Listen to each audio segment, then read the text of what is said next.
Merci de nous rejoindre sur la télévision nationale. Bonsoir à tous. Des échanges initiés pour renforcer le système éducatif guinéen. Dans une rencontre, des thématiques clés ont été débattues par plusieurs acteurs de l'éducation nationale. La rencontre s'est tenue à l'école primaire de Kipé. C'est une initiative de la structure Les Engagés, n'est-ce pas, Saint-Martin, Francis Danduno et Alpha Isiagaba. Les défis de l'enseignement secondaire, l'inégalité des chances et la qualité de l'apprentissage. Autant de thématiques majeures qui interrogent aujourd'hui la performance du système éducatif guinéen. À l'initiative de la structure Les Engagés, cette rencontre baptisée Iftar Réflectif a servi de cadre d'échange entre acteurs du secteur éducatif. Objectif, analyser les insuffisances, partager les expériences et proposer des pistes de solutions pour une école plus équitable et plus performante. Les thèmes qu'ils ont eu à débattre, vous avez vu, là on parle d'abandon des élèves en milieu scolaire. C'est des thèmes très importants que nous devons beaucoup débattre au niveau de nos établissements, au niveau du système éducatif et en plus particulièrement au sein du gouvernement. Ici, enseignants, encadrants et responsables éducatifs ont passé en revue les principales problématiques qui freinent le développement de ce secteur stratégique. L'objectif est clair. L'objectif était d'organiser un iftar réflectif, d'inviter donc des personnes et des personnalités de toutes les strates de la société à venir discuter sur 3 thématiques clés. Nous avons notamment parlé principalement aujourd'hui de l'éducation. On se dit au niveau des engagés qu'il est du devoir de chaque citoyen de venir proposer des solutions sur la thématique éducative en Guinée afin donc de permettre à toutes les couches sociales de s'exprimer donc sur la question de l'éducation pour enfin permettre aux engagés de produire un livre blanc que nous allons ensuite proposer aux autorités compétentes. Les initiateurs de l'IFTA réflectif entendent pérenniser ce cadre de concertation. D'autres rencontres de réflexion et de débat autour des enjeux de l'éducation nationale sont d'ores et déjà annoncés. De Kipé à Kolabougné dans la préfecture de Boké, les jeunes filles peuvent désormais apprendre à court et s'offrir un métier. Le consortium SMB Waining vient de construire un centre moderne équipé d'une quarantaine de machines à coudre pour les habitants, un geste qui réjouit l'Union des couturiers de la zone et les autorités locales. On regarde ce reportage de Mamadi Terna Kamiseko. Dans les localités minières, l'alternance la plus crédible face à la déscolarisation croissante des jeunes filles reste l'apprentissage d'un métier. À Kolabougny, dans la préfecture de Boké, une opportunité de taille s'offre aux jeunes filles de la localité avec la remise par le consortium SMB Winning d'un centre moderne de couture entièrement construit et équipé. Doté d'une quarantaine de machines à coudre, le centre offre désormais un cadre adéquat d'apprentissage dans la zone minière. On fait ce projet-là, c'est spécialement pour les femmes, les filles qui peuvent avoir la chance pour gagner un boulot. Et aussi, ça c'est, on dit que le centre formation fait la formation ici et dans l'avenir pour travailler n'importe où. Donc c'est un projet durable. La commune réitère son engagement en restant ouverte au dialogue et à la résolution pacifique des problèmes quotidiens de nos communautés et les sociétés minières. Au-delà du geste social, le projet vise à réduire l'écart entre les besoins du marché et les compétences disponibles sur le terrain.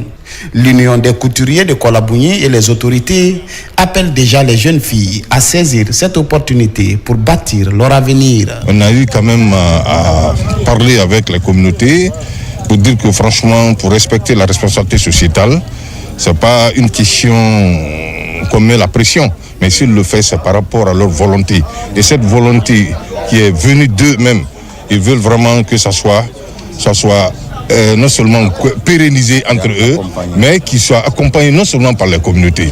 Aujourd'hui, nous avons déjà à l'intérieur au moins 40 machines qui est déjà fait avec les tabourets, les bureaux, tout ce qui est non seulement de matériel qui peut permettre aujourd'hui aux jeunes filles de quitter dans la rue et venir se faire former, cela se trouve dedans. Le conseil sage ont été donnés pour dire qu'aujourd'hui, c'est vraiment de mettre de sérieux. À travers cette initiative, le consortium confirme ainsi son rôle d'acteur économique engagé dans la transformation sociale des communautés impactées par les activités minières. Tout autre chose terna, la traite des êtres humains continue de faire des victimes.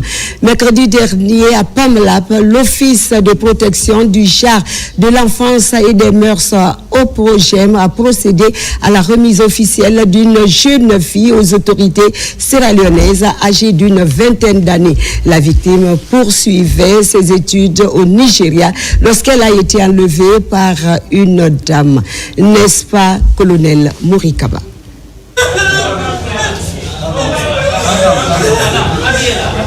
Des joies mêlées aux larmes, c'est la scène émouvante vécue par cette famille sierra-léonaise qui vient de retrouver l'un des siens.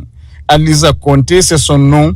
Partie de la Sierra Leone pour poursuivre des études au Nigeria, son rêve va rapidement virer au cauchemar. À peine arrivée, la jeune fille est enlevée puis conduite vers une destination inconnue. Nous avons été saisis par l'unité de traite d'Interpol basée au secrétariat général Lyon par rapport à l'enlèvement de cette victime, Alisa Conté. Dès que nous avons été saisis, nous avons reçu des instructions par le biais de la hiérarchie de mettre tout en œuvre pour pouvoir sauver cette victime qui se trouvait dans une des préfectures minières du pays, à savoir Maniana, par le biais de BCN Interpol Conakry. Et nous avons mis tout en œuvre pour pouvoir réussir cette opération. Elle a été victime d'enlèvement, de séquestration et d'abus sexuels. Et comme les conventions qui existent entre les différents États, il fallait procéder à cette remise simplifiée, police à police. La hiérarchie nous a mandaté pour être là, pour pouvoir remettre cette victime au BCN Interpol de la Sierra Leone. Et nous rassurons nos confrères de la Sierra Leone que cette tolérance zéro chez nous dans le cadre du trafic des êtres humains et les pratiques assimilées à la traite. À Pamlap, grâce à la coopération policière, la jeune fille est officiellement remise aux autorités de la Sierra Leone avant de retrouver sa famille biologique. Nous avons été assistés et aidés par nos collègues de l'Interpol, Alicia, qui a été secourue par nos amis de la Guinée. Je remercie la police de Conakry, spécialement l'Interpol de Conakry, pour leur support et la collaboration et le travail mené. Nous allons maintenir cette collaboration. Après plus d'une année de preuves, Alisa Conté retrouve non seulement son pays, mais aussi les siens. Une issue heureuse rendue possible grâce à l'unité de traite du secrétariat général d'Interpol de Lyon qui a saisi le bureau central d'Interpol Guinée et l'unité spécialisée qu'est le Progem a procédé au démantèlement du réseau dans une cité minière de Mandiana pour sauver la victime.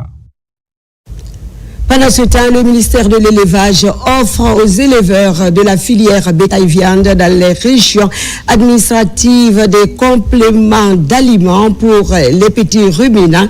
Ce programme dénommé Opération Tabaski consiste à augmenter la quantité de petits ruminants sur le marché et à réduire leur prix en prévision de la fête de la Tabaski. On regarde ce reportage de Noumousso Yakiti. Cette année, le ministère de l'élevage met en place une initiative pour répondre à la forte demande à moutons et autres ruminants pendant les festivités. Après un appel à manifestation et une évaluation, 55 éleveurs de la filière bétail-viande ayant 2 ou 3 ans d'expérience ont été sélectionnés dans 17 préfectures pour recevoir des compléments alimentaires dans le but d'assurer une abondance de ruminants de qualité sur le marché, notamment pendant la fête de Tabaski prochaine. Nous avons élaboré une convention qui nous lie avec le bénéficiaire ayant reçu l'appui du ministère qui s'engage à livrer sur le marché des petits ruminants de qualité et à un prix raisonnable que nous allons fixer en commun accord. Nous avons décidé de mettre à disposition de ces éleveurs sélectionnés environ 200 tonnes d'aliments complets et des pierres léchées et quelques outils permettant d'avoir un environnement sain et de l'alimentation pour élever ces moutons pendant 3 mois. Un convoi de camions transportant des intrants alimentaires pour l'engraissement des moutons vient de quitter la capitale pour se rendre à l'intérieur du pays. Le ministère de l'Élevage compte pérenniser cette action.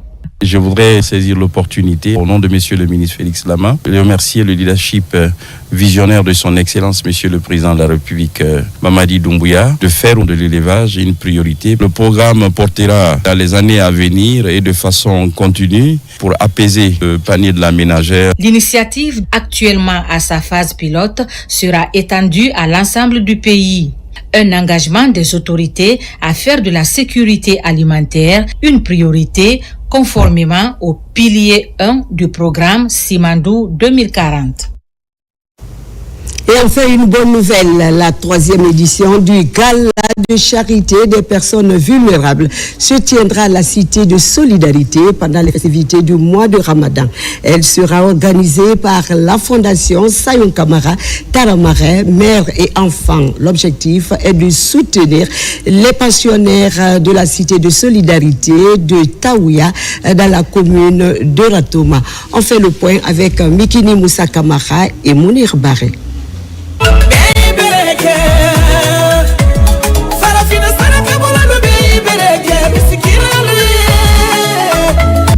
L'artiste Sayon Kamara Taramare pose momentanément le micro pour s'engager dans des actions humanitaires. La diva utilise sa notoriété et sa fortune pour soutenir des actions comme la santé, l'éducation, la justice, la cohésion sociale, le bien-être et l'image de marque de la Cité de Solidarité. La fondation est créée pour les indigents, les personnes vulnérables, pour soutenir les personnes vulnérables dans les situations difficiles.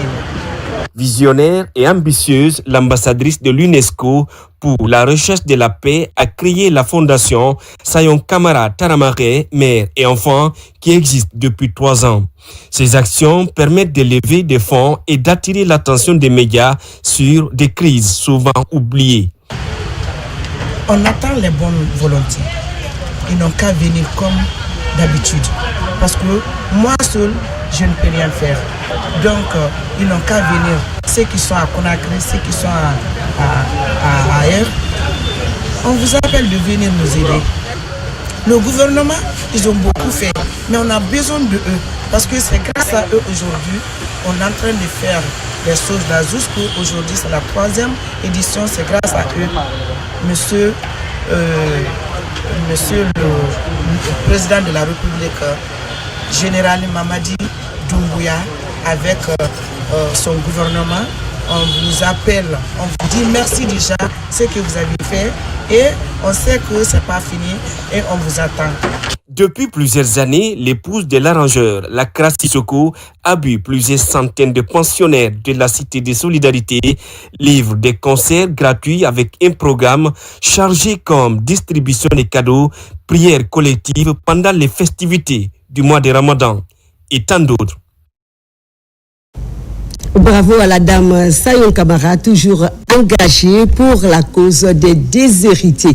Voilà qui met fin à cette édition d'information. La réalisation Mikini Moussa Kamara, sous l'œil vigilant de l'équipe technique du jour. Merci de votre fidélité. Prenez soin de vous et de vos proches, car chaque jour est une vie. Très bonne suite de programme à vous et bonsoir.